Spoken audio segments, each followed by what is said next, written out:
반갑습니다. 벌써 2023년도 6월달 첫 주 예배를 드리게 되었습니다. 오늘도 이렇게 주님을 예배하기 위해 나오신 우리 모든 성도님들, 또 온라인을 통해서 이 시간을 기억하며 예배드리는 모든 성도님들 주의 이름으로 환영하고 축복드립니다.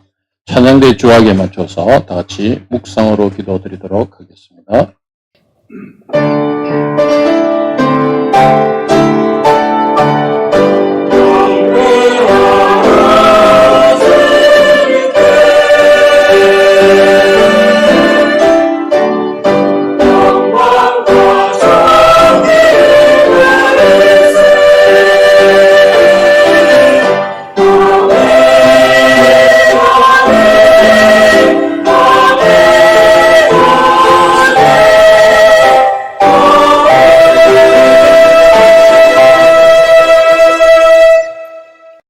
하나님 아버지 은혜를 감사드립니다. 오늘도 귀하고 복된 날을 저희들에게 허락하여 주시고 주님을 예배하는 예배자로 불러주신 은혜를 감사드립니다. 주님을 예배하는 자로 나올 수 있었던 것은 저희의 노력도 아니고 저희들이 어떠한 것도 아니고 오로지 주님의 은혜로 말미암아 저희들이 이 자리에 나옴을 고백합니다. 주님, 그렇게 고백하지만 우리의 깊은 마음속에서 이것을 믿음으로 받아들이지 못할 때가 너무나 많습니다. 주님, 이 시간, 이 은혜를 믿음으로 받아들이는 귀한 예배의 시간 되게 하여 주시고 오늘 처음으로 이곳에 나온 우리 새로운 성도들을 위해도 주님께서 함께해 주시고 같은 은혜를 베풀어 주시옵소서. 우리 주 예수님의 이름으로 기도드렸습니다. 아멘. 다 같이 찬송 드리겠습니다. 찬송가 295장 큰 죄에 빠진 나를.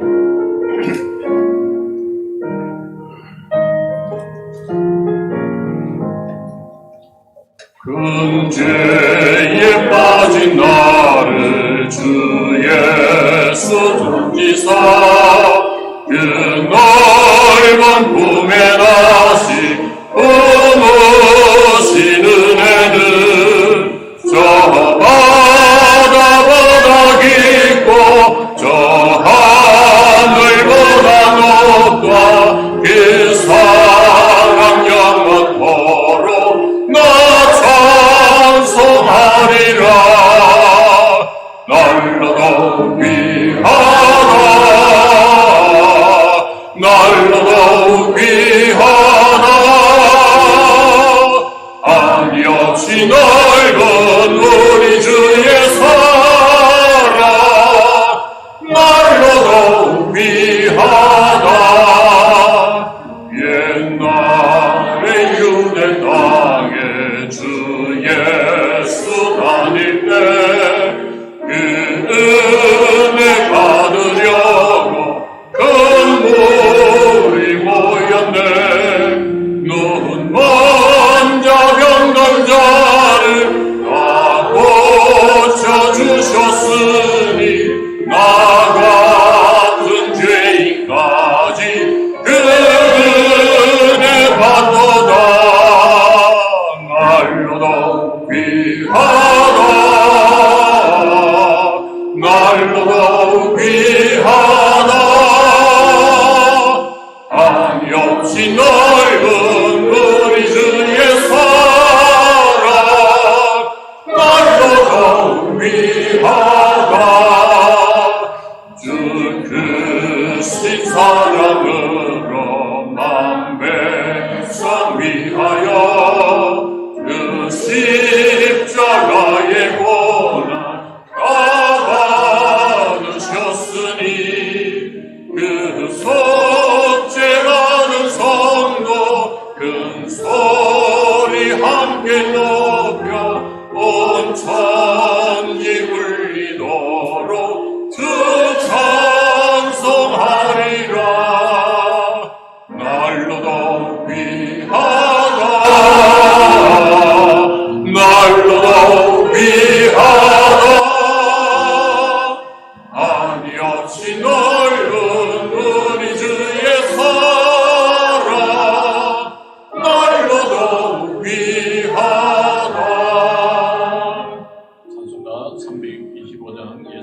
계시니 찬양드리겠습니다.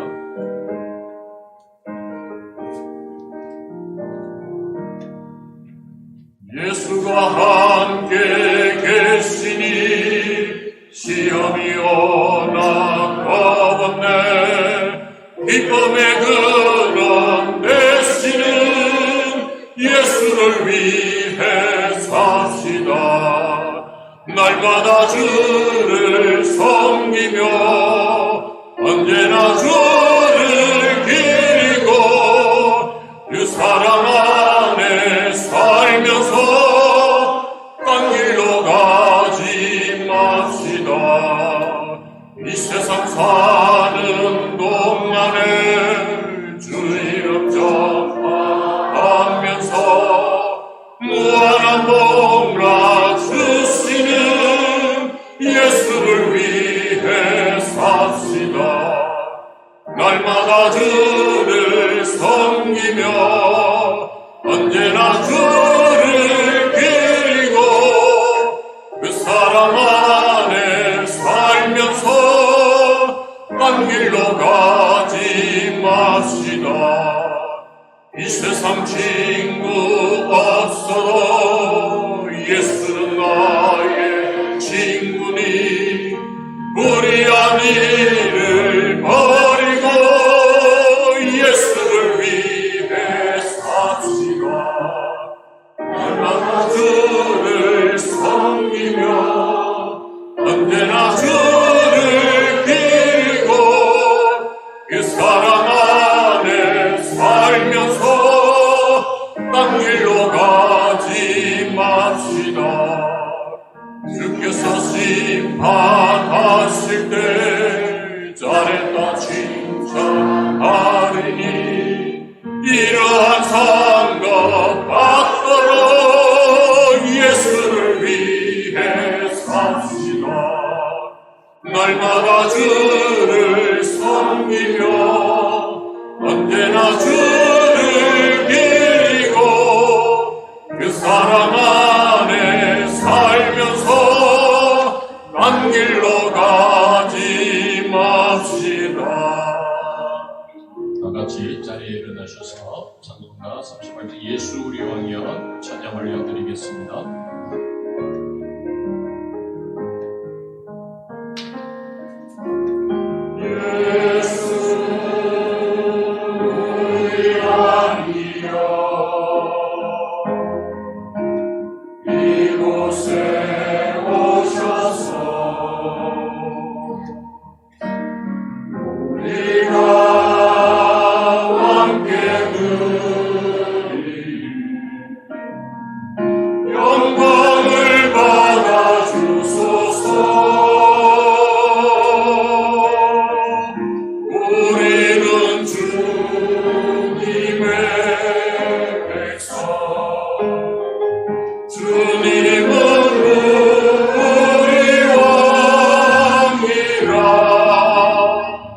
왕이신 예수님 오셔서 가정하사 다스리소서.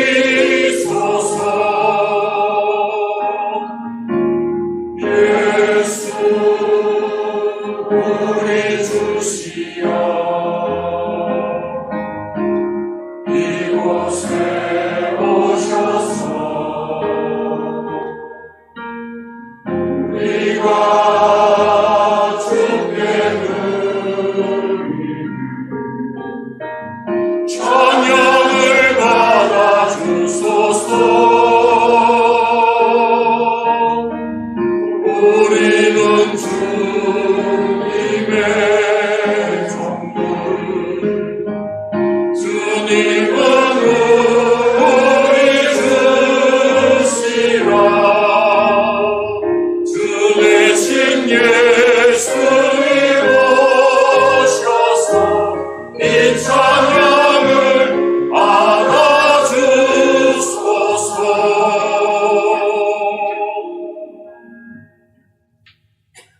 신을 고백하시겠습니다.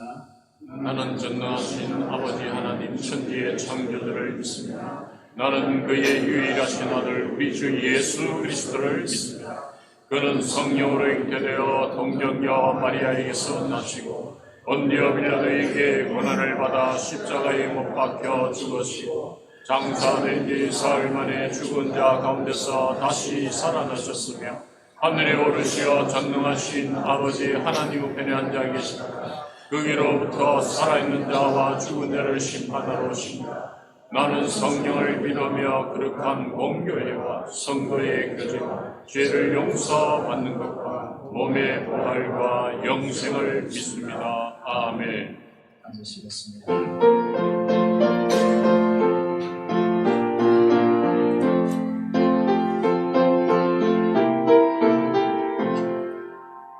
내 진정 사모하는 친구가 되신 구주 예수님은 아름다워라.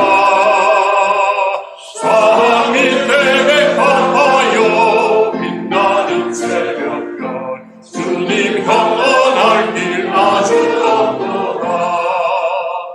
내 마음이 아플 적에 큰 위로 계시며 나 외로울 때 좋은 친구라. 주는 저 산 밑에 백화 빛나는 새벽별 이 땅 위에 비길 빛이 없도다. 내 맘의 모든 염려 이 세상 돌아 주님 항상 같이 하여 주시고 시험을 당할 때에 악마의 계교를 즉시 물리치사 나를 지키네.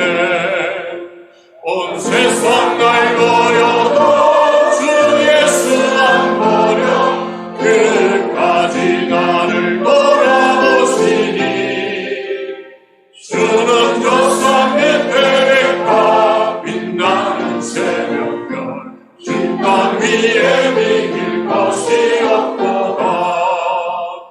내 맘을 다하여서 주님을 따르며 길이 나를 사랑하리니. 물들이 누려 삼고 창강도 가봤네. 주는 높은 산성 내 방패시라. 내 영혼 먹이시는 그늘에 그리고 같이 이 주를 뵙기 원하네. 주는 저 산 밑에 백화 빛나는 새벽별 이 땅 위에 비길 것이 없도다. 아멘. 고모신 하나님 아버지 예수 그리스도를 통하여서 저희들 죄를 사해 주시옵고 구원의 은총을 베풀어 주신 은혜를 감사드립니다. 만물을 통치하시고 주관하시고 교회를 통치하시고 주관하시고 저희들의 모든 가정과 삶을 주관하시는 하나님 아버지, 하나님께서 저희들에게 은혜를 항상 베풀어 주시옵고 지켜 주시옵고 보호해 주셨기에 저희들은 이 자리에 있음을 고백합니다. 한 주일 동안 우리 성도들이 이렇게 한 자리에 만나서 하나님께 아버지 예배 드립니다. 하나님께서 그 예배를 흥망하여 주셔서 감사의 시간이 되게 해 주시옵고 회개의 시간이 되게 해 주시옵고 우리 성도들이 한 주일 동안 또 가정에서 직장에서 또 사회생활 가운데 많은 지치고 어렵고 힘든 그 영혼을 하나님께서 아버지 붙잡아 주시옵고 만져 주셔서 쉼을 주시옵고 평안을 주시옵고 위로하여 주시옵고 셈을 더하여 주시옵기를 간절히 기도하고 원합니다. 하나님 아버지 교회를 위해서 간절히 기도합니다. 하나님 아버지 교회 목장을 돌아보게 하여 주시옵기를 간절히 기도합니다. 두세 사람이 내 이름으로 모인 곳에는 나도 그들 중에 있느니라고 하였습니다. 하나님 아버지 우리 성도 사람으로 보지 않고 사람 앞에 우리 주 예수 그리스도를 바라볼 때 하나님 아버지 저희들이 올바른 목장이 형성될 수 있음을 고백합니다.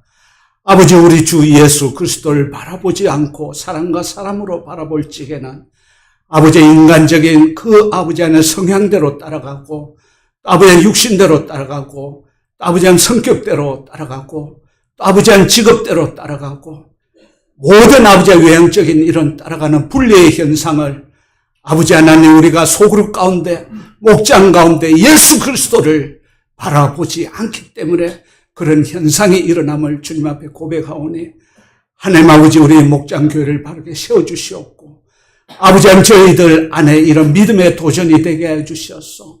하나님께서 지적하여 주셨습니다. 친하고 가까운 사람과 항상 좋게 교회 안에 지내는 것이 아버지 무슨 소용이 있겠느냐고 주님께서 지적하여 주셨습니다. 때로는 어렵고 힘든 분들, 때로는 모르는 사람들, 때로는 다른 사람들, 연약한 자들, 이런 아버지 하나님, 우리 주 예수 그리스도 안에서 믿음으로 아버지 이 소그룹으로 나갈 때 주님께서 이 소그룹을, 우리 목장을 아버지 한 바르게 세워줄 줄 믿습니다. 아버지, 교회에 은혜를 더하여 주시옵기를 간절히 기도합니다. 하나님 아버지, 우리 믿음의 가정 위에도 함께 해주시옵고, 인생의 아버지 한 희비가 교차하는 저희들의 인생 삶을 하나님께서 너무나 잘 아시오니, 어렵고 힘든 가운데서도 아버지 하나님, 그 가운데서도 주님께서 저희들을 시련 가운데 단련하여 주시옵고, 더욱더 아버지 하나님 성숙한 믿음의 자녀로 세워주심을 저희들이 아버지 하나님 깨닫습니다. 아버지 하나님, 그 가운데 우리 성도들이 오직 하나님을 붙들고 믿음으로써 견디고 참고 인내로써 아버지 하나님 이겨나갈 수 있도록 도와주시옵기를 간절히 기도하고 원합니다. 우리 자녀들 위에도 함께 해주시옵고, 어디 있든 간에 무슨 일을 하든 간에 하나님께서 아버지 훌륭한 자녀로 키워주시오며 성장케 해주시오며, 주님 안에서 비전을 갖고 근면하고 성실한 모습으로서 아버지의 믿음으로서 주님 앞에 정말 훌륭한 자녀들이 될 수 있도록 꼭 붙잡아 주시옵기를 간절히 기도합니다. 하나님 아버지, 우리 목사님 붙잡아 주시옵고, 이 준비하는 아버지 하나님 설교 가운데 함께 해주시옵소. 아버지 하나님, 하나님의 성령의 능력과 지혜로서 아버지 하나님 이 설교를 아버지 감당할 수 있도록, 이겨낼 수 있도록 도와주시옵기를 간절히 기도하고 합니다.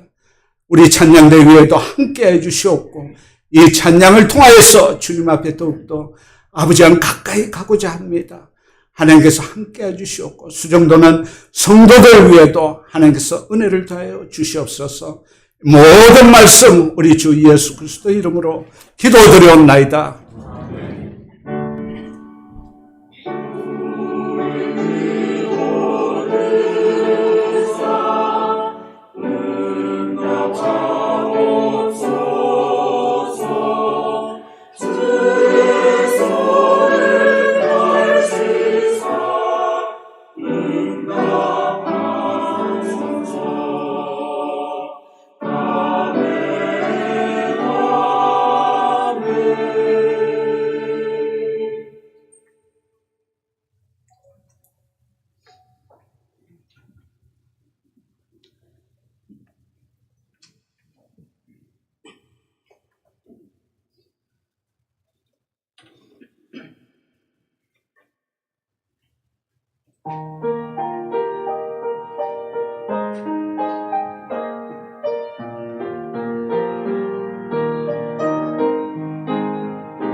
사랑의 노래 우리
기도드리겠습니다. 하나님 아버지 임하여 주시고 우리에게 말씀하여 주시옵소서. 복음의 진수를 깨닫게 하여 주시고 하나님의 은혜가 넘치는 귀한 시간이 되게 하여 주시옵소서. 우리 성도들이 각자 처해 있는 공간 안에서 주님께서 내 안에 살아계심을 확신하고 나를 통하여 행하시는 주님을 믿음의 순종으로 드러내기에 부족함이 없는 삶이 되도록 역사하여 주시옵소서. 우리의 찬양을 흠량하시고 우리를 대표하여 간절히 기도드린 기도를 연락하여 주시옵소서. 우리 성도들이 하나님 앞에 간절히 기도하는 기도들이 사오니 기도의 향기가 하나님 앞에 연락되어서 응답받는 기도 응답의 사람들이 되도록 역사하여 주시옵소서. 이 시간도 임하여 주셔서 성령 하나님의 충만하심 속에 선포될 말씀을 통하여 하나님의 세밀한 음성을 하나님의 말씀으로 들을 수 있는 은혜가 있게 하여 주옵소서. 우리 주 예수 그리스도의 이름으로 기도드리옵나이다. 아멘. 성경 말씀입니다. 로마서 1장입니다. 로마서 1장 16절에서 17절 말씀을 함께 보시겠습니다. 로마서 1장 16절에서 17절의 말씀입니다. 신약성경 239페이지 있습니다. 로마서 1장 16절 17절 제가 읽도록 하겠습니다. 내가 복음을 부끄러워하지 아니하노니 이 복음은 모든 믿는 자에게 구원을 주시는 하나님의 능력이 됨이라. 먼저는 유대인에게요 그리고 헬라인에게로다. 복음에는 하나님의 의가 나타나서 믿음으로 믿음에 이르게 하느니 기록된 바 오직 의인은 믿음으로 말미암아 살리라 함과 같으니라. 아멘. 로마서 1장의 본문을 통하여서 나에게 복음은 능력인가 라는 제목으로 말씀을 선포하겠습니다. 경건주의자 필립 수페너라고 하는 분은 로마서를 이렇게 말하고 있습니다. 성경 말씀 전체를 하나의 반지로 비유됩니다. 언약이기 때문이죠. 로마서는 그 반지에 박힌 보석과 같다라고 말합니다. 그리고 로마서 중에서 특히 로마서 8장은 보석 중에서 유난히 반짝이는 부분이라고 말하고 있습니다. 로마서를 통해서 수많은 성도들이 하나님을 믿게 되었고 민족들과 역사가 바뀌는 그런 놀라운 성경 말씀입니다. 사도 바울이 로마서를 쓴 이유에 대해서 매일 성경은 이렇게 소개하고 있습니다. 주후 49년, AD 49년에 로마 황제 클라우디우스는 유대인 추방령을 내립니다. 그 기록이 사도행전 18장 1절에서 4절에 기록되어 있습니다. 사도행전 18장은 사도 바울이 제2차 전도 여행에 대해서 기록해 주고 있는 것인데 그 특징이 복음이 소아시아에서 터키를 비롯한 소아시아에서 유럽으로 진입하게 되어지는 과정을 그리고 있습니다. 유럽의 관문인 빌립보를 넘어서 그리스 반도 제 밑에 있는 고린도에 이르는 이 복음의 진전을 기록하고 있습니다. 사도 바울의 직업이 잘 아시는 대로 천막업이었기 때문에 고린도에서 누구를 만나느냐 하면 같은 직업을 가진 로마에서 추방된 유대인 그리스도인들인 아굴라와 그의 아내 브리스길라를 만납니다. 바울이 이들과 복음 안에서 만남은 어떤 결과를 가져오게 되었습니까?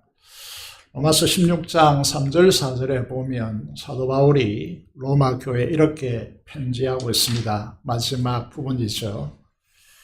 너희는 그리스도 예수 안에서 나의 복음의 동력자들인 브리스가와 아굴라에게 문안하라고 그렇게 말하고 있습니다.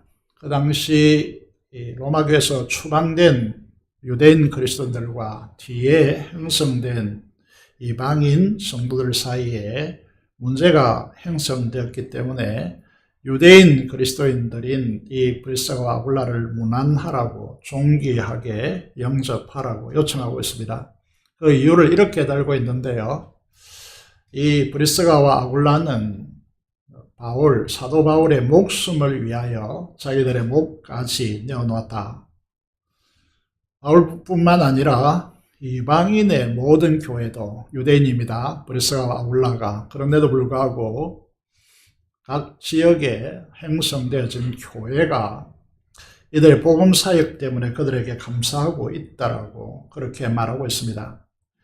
교회라는 것은 전혀 모르는 사람들이 한 형제 자매로 모여서 한 지체를 이루고 한 몸을 이루는 것이 교회입니다. 무엇 때문에 이렇게 되어지는 것입니까? 그것은 다름이 아니라 그리스도 예수 우리 주님의 복음 때문입니다. 복음 때문에 우리가 이 자리에 앉아 있는 것이고 복음 때문에 우리가 서로를 위한 존재로 살아가고 있습니다. 로마서를 기록하는 목적을 어떻게 말하고 있습니까? 로마서 1장 15절의 말씀을 보면 로마서 전체가 무엇이라고 말하고 있습니까? 나는 할 수 있는 대로 로마에 있는 너희에게도, 로마 교회를 말합니다. 이미 예수 그리스도를 믿고 교회로 형성되어 있는 로마 교회를 향하여서 복음 전하기를 원한다. 그렇게 말하고 있습니다. 그래서 로마서 전체가 다 복음이라는 것이죠. 왜 그렇게 말하는가 하면 복음의 진수를 깨달아야, 복음을 알아야 교회가 일치될 수 있다는 것이죠. 우리의 주장이나 노력으로 하나 되자 해서 하나 되는 것이 아니다는 것입니다. 복음을 깨달아야 교회는 하나 되어지고 하나님의 능력이 교회를 통해서 구가된다는 거죠. 이 위대한 복음이 전달된 로마 교회는요, 어떤 교회가 되어집니까? 유대인 그리스도인들과 이방인 그리스도인들이 하나 되어서 복음의 위대한 능력을 드러냅니다. 그리스 로마 신화와 황제의 법이 곧 법이 되는, 황제가 곧 법이 되어주고 이걸 실현하기 위해서 군인으로 무장된 추롱성 같은 팍스 로마나, 이 로마 제국이 AD 주후 313년에 로마 제국 전체가 다 기독교 국가로 선언하게 되어지는 이 엄청난 역사가 일어나는 것이죠. 이것을 통해서 우리가 복음을 깨닫고 복음 안에서 하나가 되어야 하나님의 능력이 이 땅에 드러난다는 사실을 말씀하고 있습니다. 두 번째, 로마서를 기록하는 궁극적인 목적은 어디에 있는가 하면, 그 당시 지구가 15세기, 16세기의 지리상의 발견 이전에는 이 지구가 네모판이라고 생각했습니다. 그래서 땅 끝을 어디로 보느냐 하면, 이스라엘에서 보면 이제 이 서쪽 끝이죠. 끝에 스페인, 이제 성경에는 스바나라고 말합니다. 가 있습니다. 주님께서 땅 끝까지 이르러 복음에 정리되어서 모든 민족으로 주님의 제자를 삼으라는 지상명령을 수행하기 위해서 사도 바울은 로마 교회에 어떻게 편지하고 있습니까? 로마서 15장의 23절 이하에 보시면요, 이렇게 되어 있습니다. 내가 로마로 가서 로마 교회 성도들과 기쁨의 교제를 나누고 로마 교회로부터 파송을 받아서 스바나, 지금의 스페인으로 가리라고 말하고 있습니다. 자, 지도를 보시면요, 이 엄청난 이 공간들의 주요 지점을 이제 해놓았는데, 이스라엘, 터키, 그리스 반도, 로마, 그 서쪽에 스페인, 그 위에 이제 프랑스가 있죠. 이런 이 부분에 대해서 사도 바울은 복음을 심기를 원하고 그것을 실행했습니다. 지도를 보시면 진정한 복음을 가진 사도 바울과 이 동력자들, 다시 말해서 복음을 위해서 목숨 건 이 자들에 의해서 30년 만에 이룬 이 거대한 복음의 역사가 여러분 보이십니까? 여러분, 사도 바울이 무슨 말을 하려고 하는 것입니까? 교회라고 하는 것은 복음을 통하여서 일치를 가져와야 되고, 교회의 목표는 전도와 선교여야 한다는 것입니다. 그래서 결국 교회는 전도와 선교를 위해서 존재하고, 우리가 한 뜻과 한 마음으로 영혼 구원과 전도에 헌신될 때 교회는 하늘의 능력을 드러내는 건강한 행복한 교회가 된다는 것입니다. 교회가 하늘의 능력인 복음을 집중하지 않으면, 다시 말해서 전도하고 선교하는 교회가 복된 교회입니다. 이 말은 우리의 자녀 세대와 우리의 가정과 직장과 우리의 사업도 우리 교회가 전도와 선교에 집중하지 않으면 어떻게 되는가 하면 문제가 형성된다는 것입니다. 전도와 선교에 전적으로 헌신하지 않는 교회는 부흥이 될 수가 없습니다. 이 말은 가정과 다음 세대들의 믿음이 보장되지 않는다는 것입니다. 로마서는 어떤 성경입니까? 한마디로 복음이란 무엇인지 밝히는 것입니다. 우리가 영혼 구원과 전도, 선교에 집중할 때 하나님께서는 우리 교회를 하나님의 능력으로 드러내실 것이고, 그리고 여러분 자녀 세대들이, 또 우리의 다음 세대들이 흥왕되어질 것입니다. 이게 건강한 교회라는 것이죠. 로마서는 어떤 성경입니까? 한마디로 복음이란 무엇인지를 밝히는 하나님의 말씀입니다. 우리 교회는 삼중 구조를 가지고 하나님의 말씀에 집중하기로 하는데, 첫째로 큐티입니다. 로마서를 스스로 묵상하고 적용하고 하나님의 말씀을 정말 사랑해서 그 말씀에 순종하는 우리 성도들이 되기를 원합니다. 이걸 위해서 새벽 강단이 있고요, 새벽에 말씀 전하는 로마서를 읽는 저의 가슴 속에서도 전하는 저의 가슴 속에 정말 가슴이 뜨거워집니다. 잘 걷지 못해도 멀어도 새벽 강단을 사모하는 이들이 있습니다. 이분들의 기도 때문에 저가 있고 우리 성도들이 존재하고 있는 것이죠.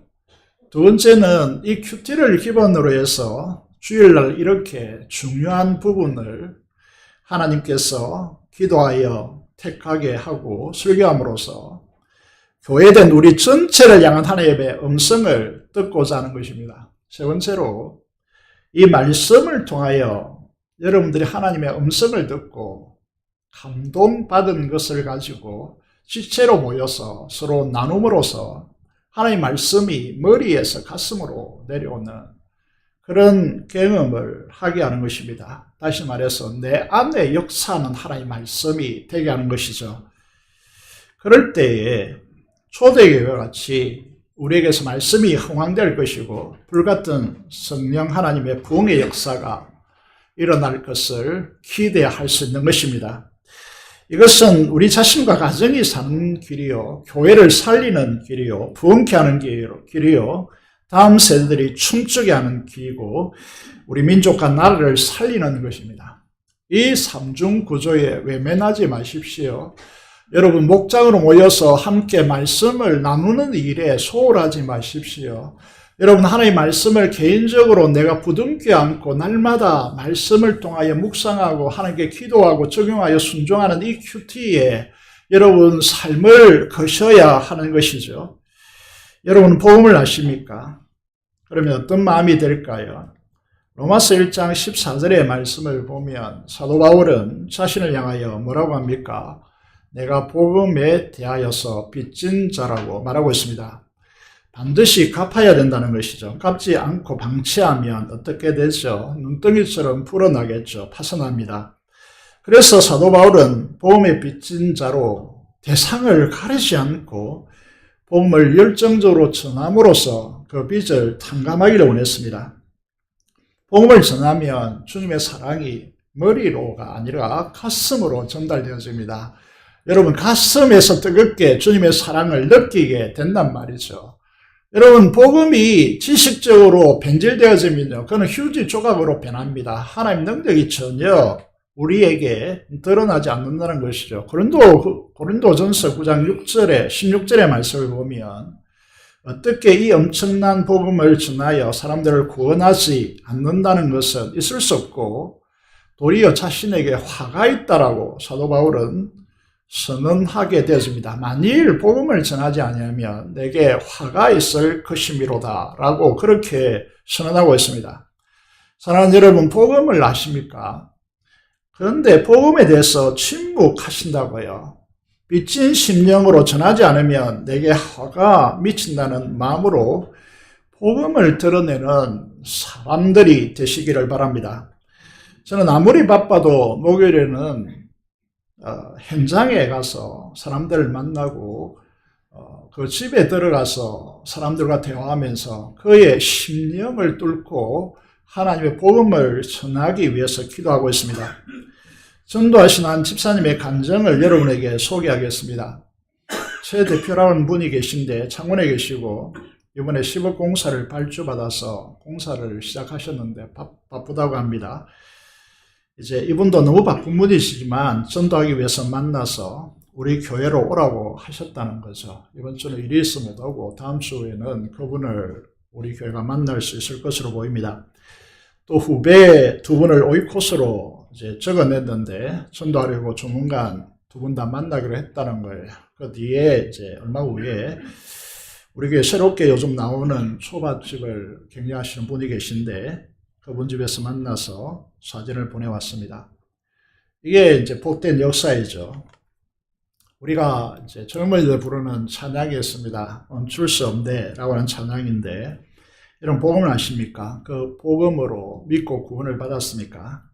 그 엄청난 주님의 십자가 부활을 나의 십자가 부활로 경험했습니까? 그렇다면 어찌 나를 영원한 운명을 바꾸고 삶을 바꾼 복음에 대해서 침묵할 수 있겠습니까? 잠잠할 수 있겠습니까? 오늘 그리스도인의 맹점은 무엇입니까? 잠잠할 수 없어야 됩니다.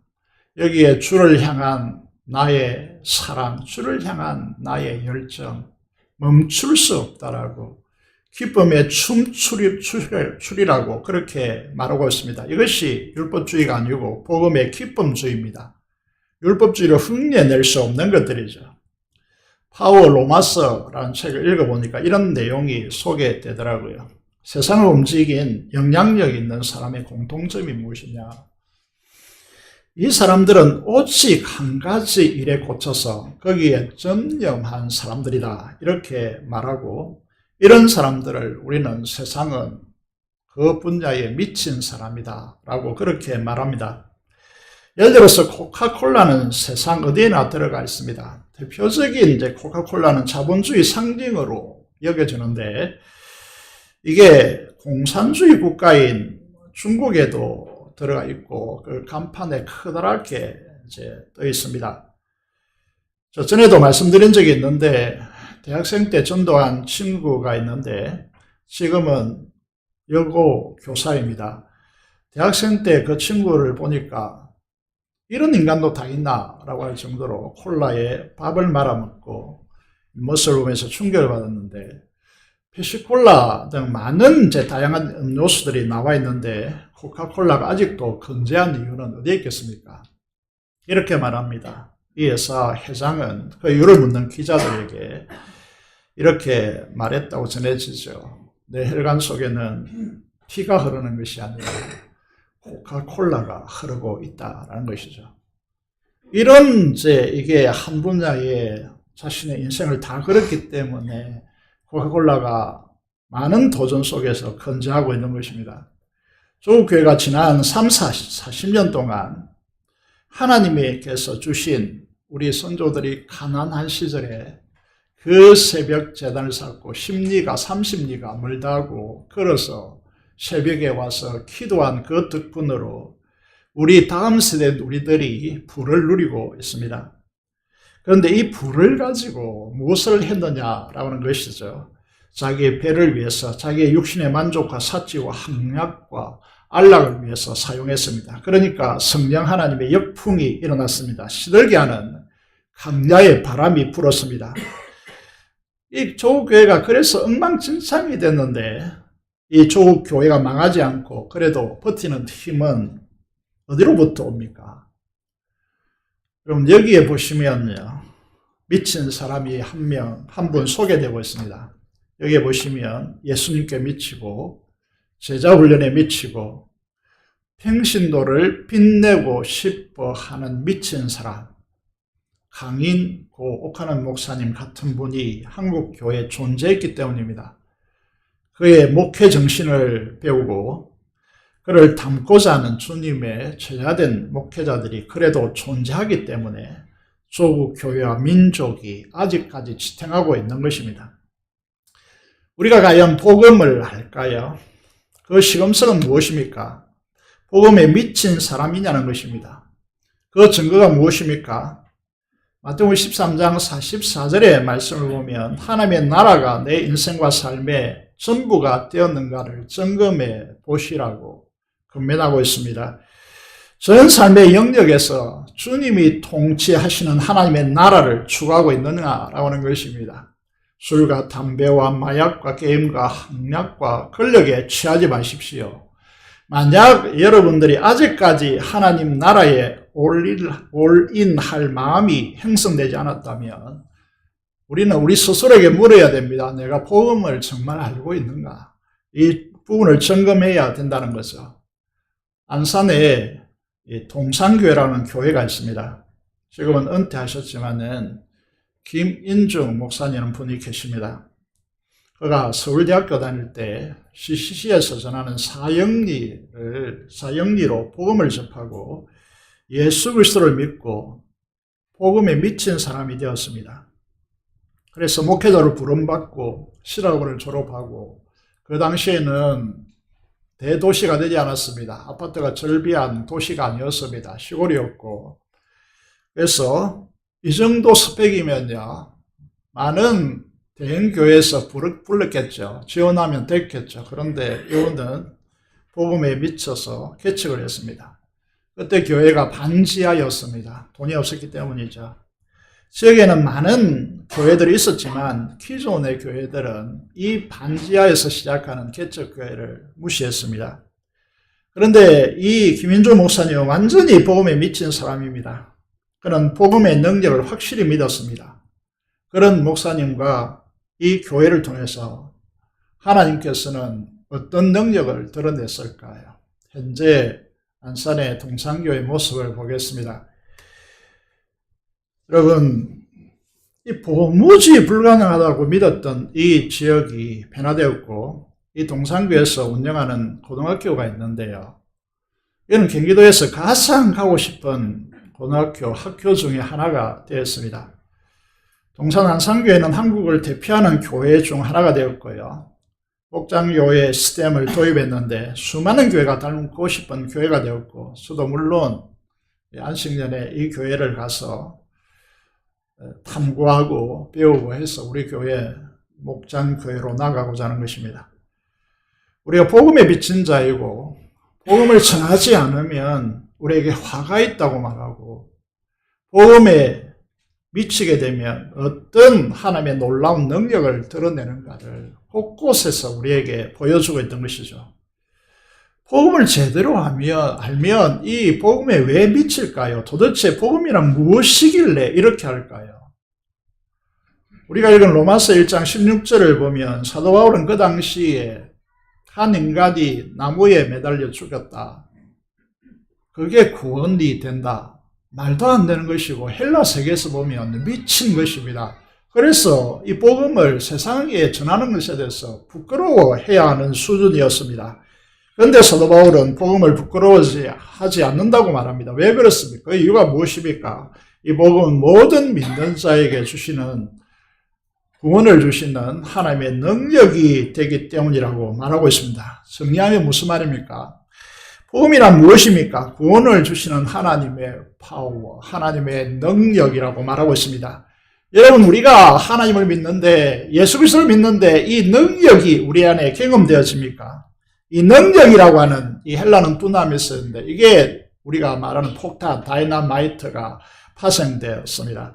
이 복음은 지식이 아닙니다. 나를 변화시킨 능력의 복음이고 지금 또 내 속에서 능력으로 역사하는 복음이고 내가 목숨 걸고 확신하는 복음이고 내가 체험하고 있는 복음이어야 한다는 것입니다. 복음이 능력이라는 말을 파워 로마서에서 이렇게 설명하고 있습니다. 그럼 포탄을 잘 아시죠? 포탄은 끝에서 보면 쇳덩어리에 불과합니다. 그런데 이 포탄을 어떻게 사용합니까? 쇳덩어리인 포탄을 이제 이게 화면에 제일 왼편 위에 있는 것이 1m 20 정도 되는데 이거를 집어 던지면 어떻게 됩니까? 맞으면 다치겠죠. 그것도 재수가 없어가지고 전통으로 어디 급소에 맞으면 죽을 수도 있습니다. 이것을 두고 우리는 얼마나 이 포탄이 대단한가 이렇게 말할 수 없습니다. 정통으로 맞추면 사망이요 빗 맞아도 타박상이라니 이것을 포탄이 가진 위력이라고 말합니까? 아니죠. 복음 겉으로 보면 쇳덩어리와 같이 포탄과 같이 보이지만 문제는 여기에 불이 붙으면 어떻게 되는 거죠? 거기에 또 이 탄두, 핵탄두를 실으면 어떻게 되는 거죠? 수천 수만이 죽음을 맞이하는 그런 위력이 되지 않습니까? 복음도 종이로 보시면요, 아무런 것이 없습니다. 그런데 이거는 이제 복음에 불이 붙으면요, 이거는 이 인류와 이 사람과 이 역사와 나라와 민족과 세계를 변화시키는 능력이 된다. 이렇게 말씀하고 있습니다. 복음 그러면 이제 성도들이 젊은이들이 어떻게 생각합니까? 첫 번째 반응은 내가 복음을 다 안다라고 착각합니다. 이 복음 뻔한 소리라고 비난거립니다. 명심해야 될 부분이 무엇이냐 하면 복음은 지식이 아닙니다. 무엇입니까? 능력입니다. 어떤 능력입니까? 사도 바울은 고린도 후서 10장 4절 5절에 이렇게 말하고 있습니다. 마귀가 구축한 견고한 신을 파괴하는 강력한 능력이다. 여러분, 이게 세상 사람들이 왜 예수를 믿지 않습니까? 그들 속에 뭔가 자리 잡고 있기 때문입니다. 남녀 호랑경고를 믿는 한 사람을 제가 전도하기를 힘쓰고 있는데 그분과 만나보면 말도 되지 않는 부분에 사로잡혀가지고 그 말도 안 되는 그 종교를 받아들이고 있습니다. 여러분, 이 모든 것을 파괴하는 것은 우리의 설득으로 가능합니까? 아닙니다. 복음의 파워, 능력이 드러나야 하는 것이죠. 여기 보시면 그 어떤 견고한 신도 무너뜨리는 하나님의 능력이며 모든 이론을 무너뜨리고 하나님을 아는 것을 대적하여 높아진 것을 다 무너뜨리고 모든 생각을 사로잡아 그리스도께 복종하게 하네. 이게 헬라, 그리스 세계와 로마를 이게 복음이 정복했기 때문에 오늘 우리가 있는 것이죠. 여러분이 복음을 안다면 여러분의 삶의 모든 가치관과 세계관의 혁명이 일어나야 합니다. 일어나고 있습니까? 이것을 우리는 배나라고 합니다. 추구하는 모든 것을 사도를 같이 배설물로 여기고 주 예수 그리스도와 십자가 외에 알려고도 하지 않고 이것만이 나의 자랑이라고 할 수 있는 그런 사람으로 변화시키는 파워, 능력이 이 복음이라는 것입니다. 이 복음이 여러분 안에 작동되고 있냐는 것입니다. 두 번째 반응이 무엇입니까? 복음으로만 되느냐는 것입니다. 좀 더 현대화된 방법과 도구를 동원해야 된다라고 주장합니다. 선물, 보상, 현대인들의 취미생활, 수많은 기법을 동원해야 된다라고 말합니다.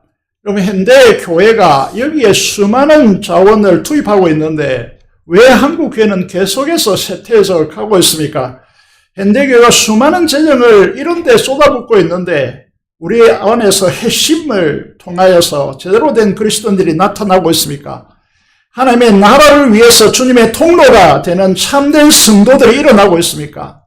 아무리 좋은 프로그램을 교회가 가지고 있다 한들, 아무리 고급 음식을 제공하고 최고의 선물을 준다 한들, 아무리 교회가 기도하여서 사활은 이들을 성공케 한다 한들, 그것들은 접촉점에 불과합니다. 그 중심에 주님의 몸된 교회의 핵심을 구성하는 이 사람들 속에 주님의 십자가의 참된 사랑이 없다면 이런 다 무용지물이 되고 아무 일도 일어나지 않는다는 거죠. 우리의 자원만 낭비할 뿐이고 이 사람들이 천국에 들어갈 수 있을까 확신하지 못한다는 것이죠. 예수님을 보십시오. 천지를 창조할 수 있는 능력을 가지신 분이고 12군단이나 되는 천군 천사를 부릴 수 있는 분입니다. 그래서 예수님이 십자가에 달렸을 때 그 천사를 통하여서 자기를 못 받는 그 군병들을 싹 쓸어버릴 수 있는 능력을 가지신 분이에요. 그런데 그것을 사용하셨습니까? 무엇이 능력입니까? 하늘 영광 보좌버리시고 가장 연약한 인간의 몸으로 오셔서 아무런 저항 없이 자기의 생명을 내놓으신 이 십자가의 사랑이 우리의 능력이라고 우리 그리스도인들의 핵심적인 하늘의 능력이라고 말합니다. 이 복음의 핵심이요 하늘의 능력인 주님의 이 십자가의 사랑이 그 교회 안에 중심된 사람들로부터 여러분 형성되지 않고 이것이 드러나지 않는데 아무리 좋은 프로그램을 동원하고 노력하고 힘쓴다고 여러분 우리가 수억을 비용을 들어서 그들에게 보상을 준다고 진정한 교회에 진정한 의미에서 부흥이 일어나겠습니까? 한국교회는 이것 때문에 썩어 문드러졌습니다. 인간 내면의 이기적 제 본성만 들추어낼 뿐입니다. 그래서 교회는 실제적으로 한국교회가 개척했다 하지만 전부 다 분열의 정체, 분열의 역사예요. 여러분 이걸 우리가 보고 있는 것입니다. 회의하여서 성도들이 가지고 있는 자원과 그들이 세상적으로 경험한 재능과 경험을 최대치로 끌어올려서 좋은 제도를 만들고 잘 짜여진 조직을 구축하면 하늘의 복음의 능력이 그 파워가 이 세상에 드러납니까? 문제의 핵심은 무엇입니까? 복음의 능력을 회복해야 됩니다. 그걸 이루는 하나님의 능력인 이 복음이 무엇이란 말입니까? 여러분 그 핵심이 17절 한 절 안에 다 녹아 있습니다. 복음에는 뭐가 나타납니까? 하나님의 의가 나타납니다. 이게 복음의 능력입니다. 복음의 능력의 핵심이고 복음의 진수라는 것이죠. 하나님의 의가 나타나야 은혜로 믿음이 형성되어지고 그 믿음을 바탕으로 믿음에서 믿음에 이르게 된다라고 말씀하고 있습니다. 그래서 하나님의 은혜로 주어진 의의 사람들의 특징이 무엇입니까? 이들은 오직 믿음으로 산다는 것입니다. 무슨 말이죠? 복잡한 것 같습니다만은 이걸 이해하기 위해서 반대 개념을 생각해 보면 쉽게 파악할 수 있습니다. 믿음으로 살지 않는다. 믿음으로 살지 않는다는 의미는 무슨 말입니까? 민수기를 통해서 확인했습니다. 자기 경험, 학습된 지식, 그리고 하나님의 이제 이 자기 습관의 틀에서 산다는 것입니다. 민수기를 보면 우리가 하나님의 약속을 믿음으로 보지 않고 자기 경험과 환경과 자기 실력으로 보는 것입니다. 그래서 믿음이 아니라 불순종하고 강야로 회전하면서 가나안 땅에 들어가지 못하고, 다시 말해서 하나님의 약속의 실현을 인생 속에 보지 못하고 강야에서 맴돌다가 죽는 그런 인생을 사는 것입니다. 사랑하는 성도 여러분, 로마서 1장 17절이 이해되십니까? 뭔가 복잡하고 어렵게 느껴진다고 생각할 수 있습니다. 사실 로마서는 로마서 1장 17절을 푸는데 전체를 할애했다고 말씀드릴 수 있습니다. 정리해보면 복음은 구원을 위한 하나님의 능력입니다. 그 하나님의 능력은 무엇입니까? 하나님의 의가 나타나서 우리로 구원을 얻게 하는 것입니다. 여러분, 이 반대 개념을 보시면요, 3장 20절에 사도 바울은 이렇게 설명하고 있습니다. 율법의 행위로는 하나님 앞에 의롭다 하심을 얻을 사람이 없다라고 선언하고 있습니다. 율법의 행위가 무엇입니까? 우리의 예를 쓰므로 율법인 하나님의 계명을 지킬 수 있다라고 착각하는 것입니다. 그런데 우리의 노력으로 하나님의 법을 지켜서 죄에서 해방되어지고 죽음의 권세에서 벗어날 수 있는 사람은 단 한 사람도 없다는 것입니다. 하나님께서 주신 계명은, 잘 들으셔야 합니다, 이미 구원받은 백성에게 삶의 규범으로 주시는 것이지 이 계명을 지켜서 하나님의 의를 획득하고 구원에 이르게 하는 통로가 아니라는 것입니다.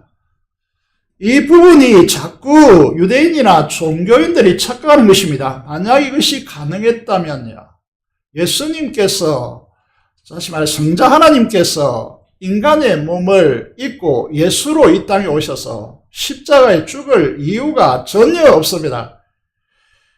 그래서 사도 바울은 로마서 3장 20절에서 단언하는 것이죠. 애쓰고 노력함으로 하나님 앞에 의롭다 함을 얻을, 구원받을 인간은 단 한 사람도 없다라고 못 받고 있는 것입니다.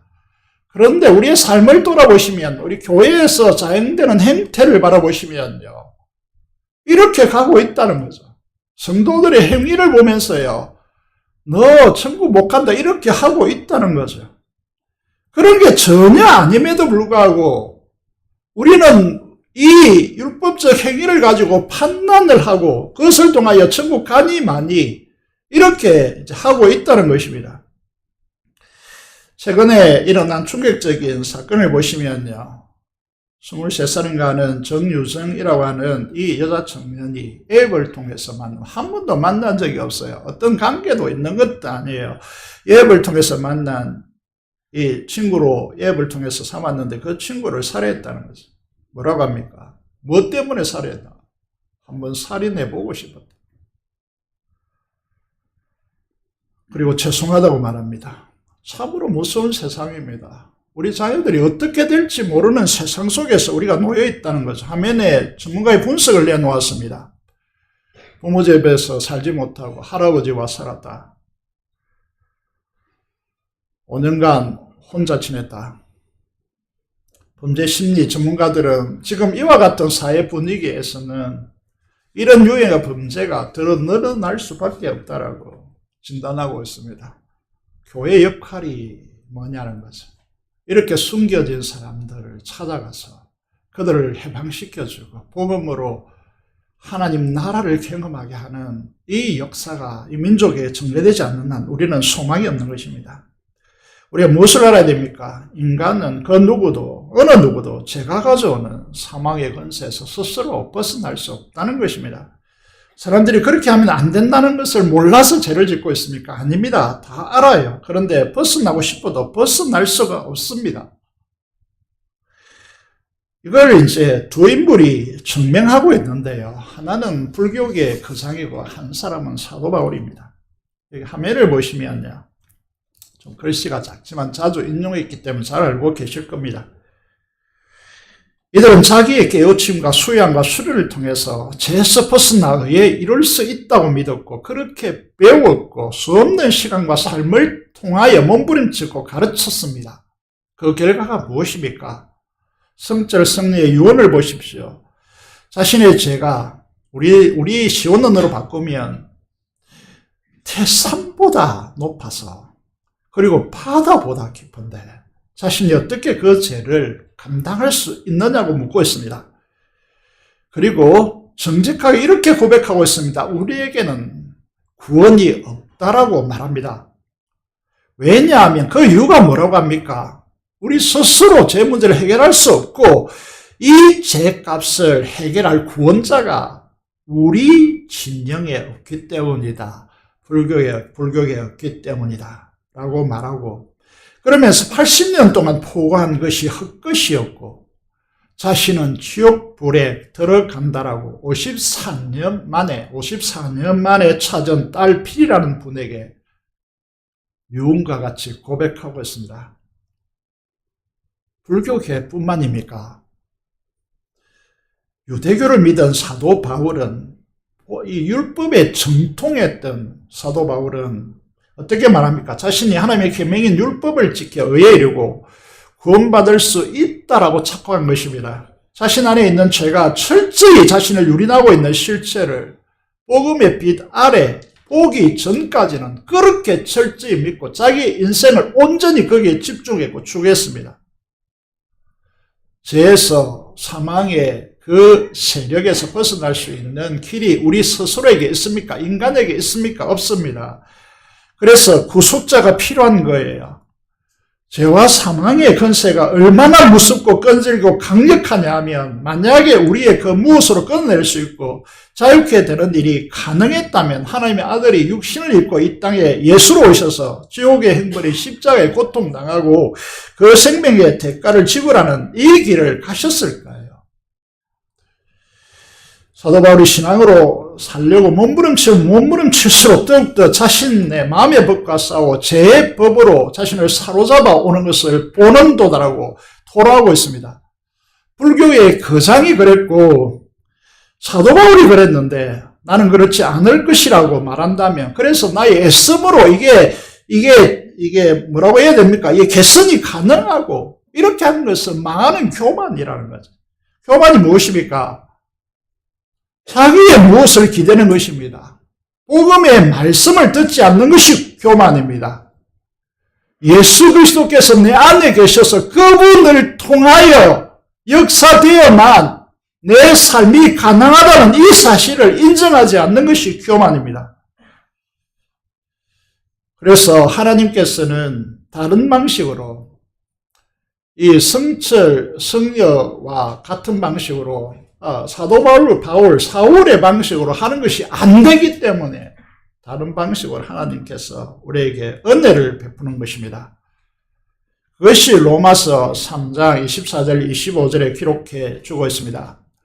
대가 없는 값 없는 은혜로 그리스도께서 십자가를 통하여 이루신 그 의를 마치 옷을 입혀주셔서 고대에는 신분이 변화되듯이 그리스도의 의를 덧 입혀주셔서 죄에서 자유하게 되는 이 일은 우리의 그 무엇의 노력으로 불가능하다는 것입니다. 오직 예수 그리스도 안에 있는 속량으로 가능하다고 말하고 있습니다. 이 속량이란 단어는 구속이란 말로 동일하게 쓰이기도 하는데 영어 단어를 해석해 보면 영원한 단 한 번의 제사로 생명의 대가를 지불하고 하나님의 것으로 산 것을 속량이라고 말합니다. 구속이라는 말을 한다는 거죠.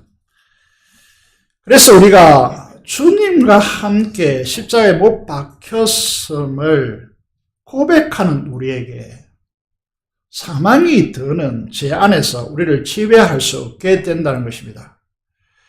얼마나 단순한 문제인지 모릅니다. 우리가 무슨 거기에 대해서 돈을 지불하거나 우리에게 고행을 통해서 삼보하고 절을 하거나 이런 방법이 아니고 그냥 너의 것으로 너와 함께 이 일이 일어났다는 것을 믿고 고백하기만 하면 이 모든 혜택은 우리에게 주어진다는 것이 복음입니다. 그렇다면 우리의 본성이 죄의 본성이 완전히 사라지거나 우리가 죄를 짓지 않게 된다거나 그런 일은 죽을 때까지 우리에게 일어나지 않습니다. 그래서 우리는 전에도 말씀드린 것 같이 목사님인데 왜 그래? 장로님인데 왜 그래? 권사님인데 왜 그래? 이런 말은 통하지 않는 말이라는 거죠. 그러니까 어떤 인간이든 어떤 직분자이든 간에 죄의 본성에서 죽을 때까지 해결받을 수 사라지지 않는다는 것입니다. 우리는 여전히 죄투성이고 죄 본성 아래 지배받는 육체를 가지고 삽니다. 그래서 우리는 무엇을 믿어야 됩니까? 우리가 주님과 함께 죽어버렸기 때문에 죄가 없다는 것이 아니고 죄의 공소시효가 끝났다는 것입니다. 전 대통령을 잘 아시죠? 검사 재판하는 과정에 그가 스스로 목숨을 끊었기 때문에 죄의 공소시효가 끝난 것입니다. 그 어느 누구도 그 죄에 대해서 되물을 수가 없는 겁니다. 이게 복음이란 겁니다. 우리가 예수 그리스도와 함께 십자가에 죽었다는 이 의미가 얼마나 엄청난 의미가 되느냐라고 하는 것을 우리에게 말하고자 합니다. 그래서 25절의 말씀을 보면 이런 단어가 사용되고 있습니다. 강과라는 단어가 사용되고 있습니다. 전에 지은 죄에 대해서 최고의 재판장이신 하나님께서 죄를 죄로 보지 않겠다는 것입니다. 예수 그리스도 안에서 이미 공소시효가 끝났기 때문에 그 죄에 대한 결과를 묻지 않겠다는 겁니다. 죄가 없다는 것이 아니에요. 그래서 용서라는 것이 내가 너에게 잘못한 것을 내가 한번 봐줄게 이런 개념이 아닙니다. 공소가 이미 끝났습니다. 그것에 대해서 책임 물을 이유가 우리에게 전혀 없다는 겁니다. 하나님께서 묻지 않는 건데요. 주의 십자가를 우리에게 더 입혀주신 그리스도가 우리에게 주어졌음을 믿고 노력이 아닙니다. 율법적 행위가 아니란 말이죠. 믿음의 방식인 순종으로 나가야 합니다. 이 길이 생명의 길이고 이 길이 영광과 존귀와 평강과 영생의 길이라고 사도 바울은 로마서에서 똑똑하게 확실하게 못 받고 있습니다. 우리는 자기 똑똑함이나 노력으로 어떤 결과를 가져온다고 착각하지 마십시오. 그리스도 안에서 그런 일은 없습니다. 여러분 주변에 수많은 기도자들이 있어 기도의 역사와 여러분 순종이 함께 엮여져서 만들어내는 이 비밀을 모르면 우리는 교만해집니다. 교만은 잠언서에 말씀드린 대로 교만은 패망의 선봉입니다. 여러분 갑자기 쓰나미처럼 모르는 사이에 패망이 급속하게 될 것입니다. 고린도전서 4장 19절에서 20절의 말씀을 보시면 복음을 통해 드러나는 하나님의 나라는 교만한 자들의 말에 있지 않다라고 말합니다. 어디에 있습니까? 오직 하나님의 능력에 있다라고 말합니다. 오늘 그리스도인들이 얼마나 말을 잘합니까? 자기 판단과 자기 변명과 판단의 언어를 얼마나 능숙하게 잘 사용합니까? 그러나 말하는 바와 삶이 일치하지 않습니다. 하나님의 의가 구가 되어서 주님 안에 거하고 말씀 순종에서 오는 그 은혜의 축복, 영광과 존귀함과 평강과 영생이 하나님의 능력으로 드러나셔야 합니다. 그렇게 드러나고 있습니까? 많은 그리스도인에게 문제가 되는 것이 자기 방식, 자기 습관이 예수님보다 그 말씀보다 높이 존재하는 한 그 사람은 자기 안에 있는 예수 그리스도에게 순종하지 못합니다. 그러면 주님께서 말씀 순종을 통해 드러내시는 하나님의 나라 그 영광스러운 오늘 큐티 로마서 5장에 보시면요. 그 영광 안에 들어가야 하늘의 즐거움이 우리 속에 경험되어지고 그 즐거움이 모든 환난을 이길 수 있는 능력이 되는 것입니다. 그런데 그것이 구화되지 않는 것입니다. 그냥 주눅들어서 늘 푹 처져 있는 것입니다. 여러분 우리의 이런 상태로 간다면요. 여러분 삶과 미래가 불안하지 않습니까? 자녀들이 염려되지 않습니까? 구약 이스라엘은 말씀에 순종함으로 하나님을 의뢰하지 않고 믿음의 행심만 있고 실제적으로는 바알과 아세라를 만몬입니다. 이거를 숭배했기 때문에 이 숭배는 사실 자기를 신격화하는 것입니다. 이 외식과 위선을 지적하는 선지자들은 어떻게 했습니까? 한결같이 자기를 거스린다고 선지자들을 다 죽여버렸습니다. 이게 구약의 역사예요. 이들이 온전하겠습니까? 죽임 받기 전에 이사야는 톱으로 캐 죽었다고 이렇게 알려지고 있죠. 이사야는 죽기 전에 이 말씀을 하나님으로 받아서 전달합니다. 하나님의 심령을 전달하는 것이죠.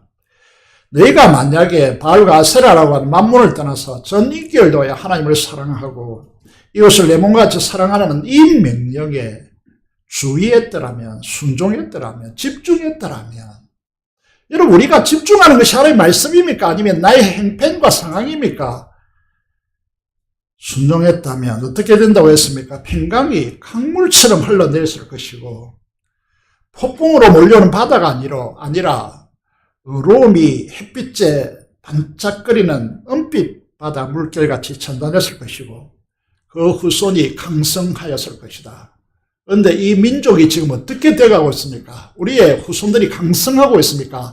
말씀으로 강성하고 있습니까? 여러분 이게 인구가 절벽에 계속 떨어지고 있고 여러분 2030년, 2050년이 되면 1600만으로 떨어지는 이 위기 가운데 우리는 놓여 있습니다. 우리 후손들이 강성해져가고 있습니까 지금? 여러분 이 이스라엘은요 어떻게 됐습니까? 아수르로 북왕국 이스라엘이 패망당했습니다. 남왕국 유다는 바벨론의 침공으로 아수르 땅이 되었습니다. 마지막으로 이 이야기를 드리고 마무리 짓고자 하는데 지금 서론을 하고 있습니다. 아버지가 부산의 목사로서 어릴 때부터 신앙으로 자라나서 미국으로 유학한 이 청년은 우연히 여러분 화면에 소개된 대로 미국에서 로마서 이 강해서를 책을 읽게 되었습니다. 제목에서 보듯이 로마서 강해 1권은요 잘 보이지 않지만 작은 것이 이렇게 적혔습니다. 내가 얻은 황홀한 구원. 그렇습니까?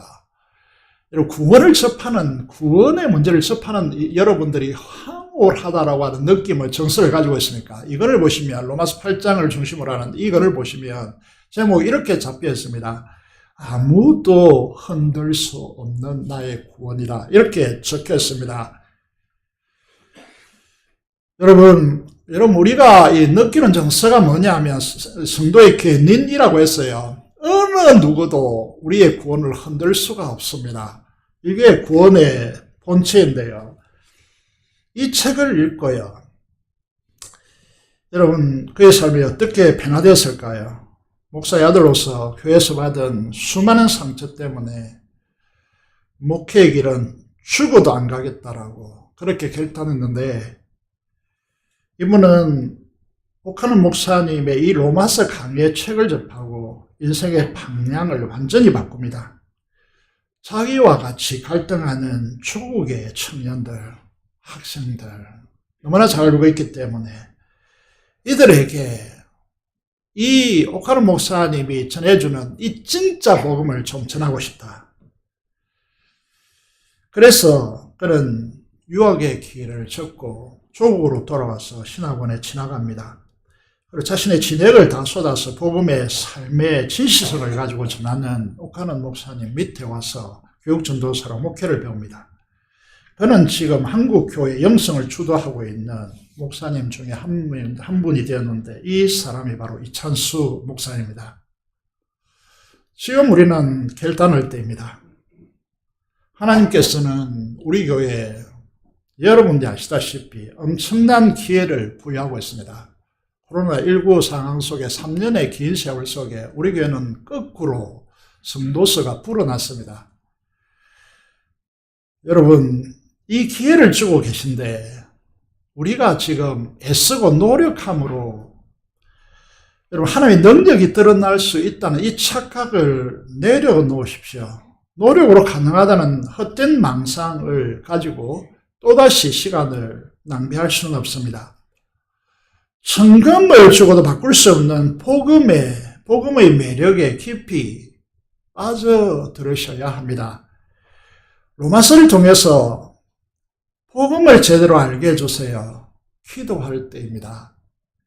우리가 이렇게 사는 것이 여러분, 이렇게 내가 지금 복음을 모르고, 복음의 진정성을 모르고, 복음의 능력을 경험하지 못하고, 그 복음의 능력이 무엇인지 못한 채, 나의 습관과 나의 생각, 나의 사고, 나의 살아가는 방식으로 이렇게 살면 뒤가 뭔가 캥기지 않습니까? 내 자녀들이 어떻게 될까? 우리 다음 세대가 정말 제대로 지탱할 수 있을까? 이런 생각이 안 되십니까? 율법이 아니라, 율법의 행위가 아니라, 율법의 행위는 우리를 완전히 망쳐놓습니다. 서로를 시기하고 질투하고 손가락질하고 자기 눈 속에 있는 덜보를 보지 못하고 남의 남 눈 속에 티를 보면서 빼겠다고 난리치는 거죠. 이건 함께 망하자는 것입니다. 그래서 율법의 행위로서는 더 이상 안 됩니다. 그건 한계에 벽에 부딪혀 이미 결론이 나 있기 때문에 또다시 그 길을 가면 안 되죠. 은혜로 주어지는 하나님의 제 본성에 사로잡힌 나를 온전히 내려놓고 그리스도인이라고 하는 크리스찬이라는 것은 그리스도 is my Lord, I am not 이라고 하는 단어입니다. 자신을 내려놓고 자기 기준, 자기 방식을 추구하는 노력을 중단하고 여기에서 수많은 청년들이 상처받았고 낙심게 되어졌고 수많은 청년들이 믿음의 용기를 잃고 야성을 잃게 만든 것이었어요. 이걸 중단하고 믿음으로, 중요한 말이죠. 믿음으로 주님의 말씀에 순종하여서 내가 이루는 삶이 아니라 내 안에 계시는 주님이 나의 순종을 통하여 이루는 은혜의 방식이 우리 교회를 통해서 구가되기를 원하는 것입니다. 이게 금요일마다 외치는 내용이고요. 복음이 가져오는 진수이고 능력입니다. 이것이 복음입니다. 로마서를 통하여 읽어서 지금 5장까지 큐티는 가 있습니다. 5장 1절에서 11절까지 가 있는데 그럼 제발 부탁드립니다. 로마서를 읽으십시오. 로마서 큐티책을 펼치고 또 성경을 펼쳐서 1장부터 5장까지 계속해서 읽으십시오.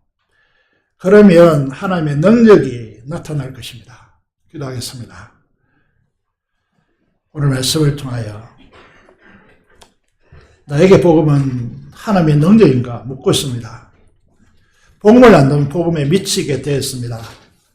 여러분 그런 사람이 되어 있는가? 주님의 통치로 오른 하나님의 나라에 우리의 모든 삶의 영역을 거기에 헌신하고 있는가? 공부도 직장도 사업도 그 가치에 올인하고 있는가? 하나님 나에게 복음이 능력되게 하여 주시옵소서. 내가 살고 가정이 살고 자녀가 살고 교회가 살고 이 민족이 살고 이 지역이 사는 하나님의 놀라운 능력이 이 땅에 시위되도록 역사하여 달라고 내 가치가 내 관점이 아니라 내 속에 계신 주님께서 어떻게 말씀하시고 있는지 내 기준이 아니라 주님의 말씀에 순종하는 자로 나타나게 하여 주시옵소서. 미국의 민족 복음화와 지역 복음화 통일과 파송부 선교사를 위해서 하늘성으로 기도하겠습니다. 살아계신 아버지 하나님 은혜를 감사합니다. 오늘도 복음으로 우리를 불러주셨습니다. 하나님께서 역사하여 주시고 하나님의 능력인 복음이 내 삶을 변화시키고 아버지 내 삶의 능력이 되도록 역사하여 주시옵소서. 민족 복음화 통일과 선교사를 위해서 기도합니다. 하나님께서 역사하여 주시옵소서. 우리에게 복음이 그냥 지식적 아버지 휴지 조각에 불과한 것인가 아니면은 하나님의 능력을 드러내는 통로인가 아버지 하나님 우리가 정확하게 묻고 정확하게 우리 자신을 진단하고 주님께 순복함으로 주님께서 우리를 통하여 일하시는 하나님의 나라 백성이 되도록 우리를 축복하여 주옵소서. 우리 주 예수 그리스도 이름으로 기도드리옵나이다. 아멘. 찬송가 268장 찬송 들으면서 준비한 대로 응원하겠습니다.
겠습니다. 하나님 아버지 감사합니다. 우리가 다시 한번 복음을 듣게 하시고 복음에 깨어나게 하시고 복음의 진수를 알고 동의하며 거기에 헌신하는 우리 교회가 될 수 있도록 도와주시고 아버지 복음의 능력을 신뢰하고 복음에 오로지 미칠 정도로 여기에 헌신하게 될 때 하나님께서는 우리를 통하여 무슨 일을 할 수 있는가를 이 시대는 볼 수 있고 목격할 수 있는 그런 복된 교회가 되도록 역사하여 주시옵소서. 주님과 11조 목적을 따라 헌신하는 주의 자녀들을 두 손들어 축복하여 주시고 감사로 제사드리고 기도하는 모든 종들의 기도를 하나님께서 흠량하여 주시며 하나님께서 살아 역사하시는 하나님의 하나님 되심을 증거하고 간증하는 우리 교회가 되게 하시며 성도들이 되도록 역사하여 주시고 간절히 갈망하며 소원하는 기도들이 있사오니 그 열망과 하나님 앞에 가지는 소원을 통하여 일하시는 주님을 드러내기에 부족함이 없도록 역사하여 주시옵소서. 아버지 하나님 이 시간도 군문에 있는 자녀들과 해상에 있는 자녀들, 하나님 아버지 산지에 흩어져 있는 주의 자녀들 역사하여 주시고 함께하여 주시고 이 시간도 하나님 앞에 영상으로 드리는 귀한 성도들을 주님의 장중에 붙들어 주시고 축복하여 주시옵소서. 감사를 드리며 우리 주 예수 그리스도 이름으로 기도드리옵나이다. 아멘.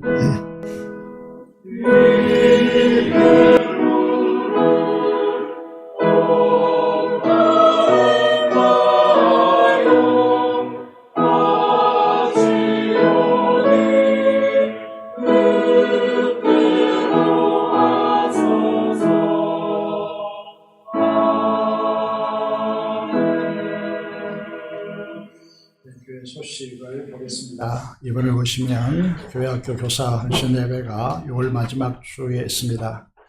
교사들이 헌신하겠지만은 우리도 함께 여름 성령학교와 수련을 앞두고 이 복음의 반전, 복음의 혁명이 우리 아이들과 학생들과 청년 속에 일어날 수 있도록 하나님께서 여름 성령학교 수련회를 사용해 달라고 지금부터 기도해 주시면 감사하겠습니다. 목장 구성을 위해서 모임을 가지겠습니다. 목자들 안수 집사까지 금요 기도회 이번 주입니다. 마치고 모이도록 하겠습니다. 새로운 목장이 6월 11일 주일에 발표되고 이 순간 조정 후에 7월달부터 본격적으로 목장 본연의 그 목적을 실현하기 위한 그런 목장을 시작하도록 하겠습니다. 여러분 한 분도 제외됨이 없이 여러분 전도하고자 하는 대상들을 적어 내주시면 감사하겠습니다. 이걸 오이코스 VIP라고 말하는데 이분들이 계속해서 쌓여가고 있습니다. 이분들을 위해서 기도하기를 원합니다. 꼭 한 사람도 빠짐없이 제출해 주시기를 바랍니다. 그 외에 전도와 기도가 있습니다. 그리고 교회학교 전체 교사 모임을 가지도록 하겠습니다. 10월 16일 금요 기도회 직후에 SL홀에서 가지겠습니다. 그리고 이번 항보은정 집사님 재활 치료를 시작하고 이제 우리에게 돌아올 터인데 여러분께 깊이 기도해 주셔서 감사하다라고 전해왔습니다. 최근 하늘바라기 교회 6월 6일 화요일 오전 11시에 김재일 목사님, 은퇴미드 원로 목사 초대가 있고 임지식이 있습니다. 가고자 하시는 분은 교회에서 9시 출발합니다. 기억하시고 아시는 분들은 함께 가셔서 축하해 주시면 위로해 주시면 감사하겠습니다. 이상으로 교회 소식을 말씀드렸습니다. 오늘 아침에 인사하게 되어졌는데 미국에서 2주 예정으로 한국에 다니러 오셨습니다. 박은수 목사님 아들 되시는 박정현 집사님이십니까? 오셨습니다. 그 자리에서 일어서 주시면 큰 박수로 환영하도록 하겠습니다. 감사합니다. 감사합니다. 앉아주십시오. 임건주 집사님 가족, 나칠봉 집사님 가족 제주에서 오셔서 예배드리고 있습니다. 감사를 드립니다. 약속한 대로 2달에 한 번씩은 올라오셔야죠. 네, 감사합니다. 그 외에 많은 반가운 얼굴들이 있는데 여러분 교제하시기를 바라겠습니다. 다 같이 일어나셔서 찬송가 2장 찬송하도록 하겠습니다.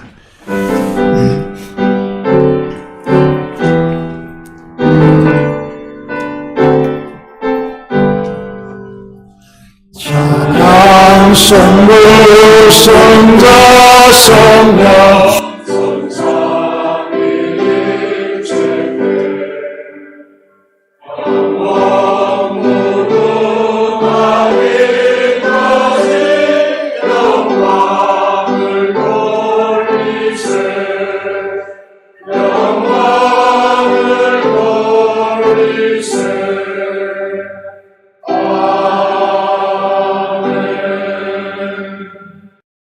받겠습니다. 지금은 우리 주 예수 그리스도의 은혜와 하나님 아버지의 행언할 수 없는 그 놀라운 사랑하심과 성의 교통 충만 감동하심이 복음을 능력으로 경험하고 다시 복음으로 헌신하며 하나님 나라를 위하여 온전히 헌신하기로 다짐하는 사랑하는 성도들의 심령과 가정과 생업터전 위에 지금부터 영원토록 함께 하시기를 축원합니다. 아멘.